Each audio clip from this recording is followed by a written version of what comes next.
ගොඩක් වෙලාවට උදේට කන්න ආසම විදිය තමයි මේ.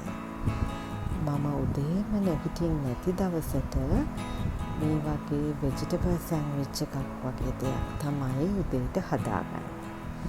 ඉතින් ඒකට මම ගෝවා ටිකක්, එතකොට ගෙදර තියෙන එළවලු මොනවාද කියලා බලලා, මාළු මිරිස් කරලකින් ටිකක්, එතකොට තක්කාලි, කැරට්, මේ වගේ මං කන්න ආස කරන එළවලු කීපයක් මේ වගේ පොඩියට කපා ගන්නවා.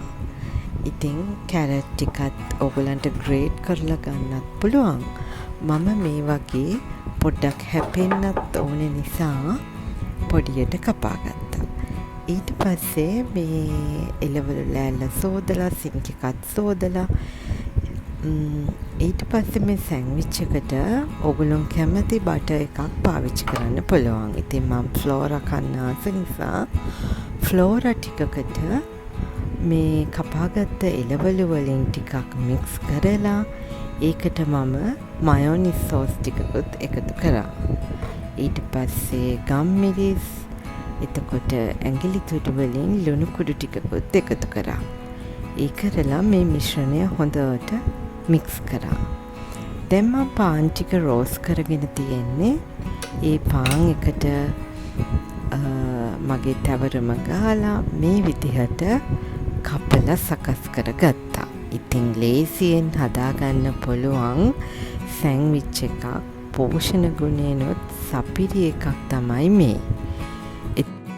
තක්කාලි පෙති කීපයකුත් මම මේකට එකතු කරගෙන චීස් පෙත්තකිනුත් කොටසක් එකතු කරගන්නවා.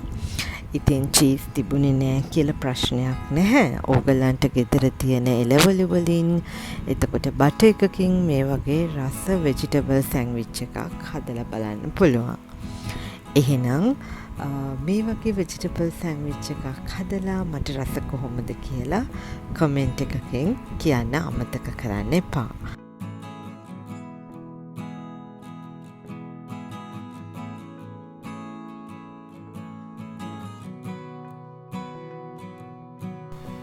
අදට මං ගෙහින් එන්නම් රැඳී ඉන්න මාත් එක්ක මේ රසීස් ව්ලොග්.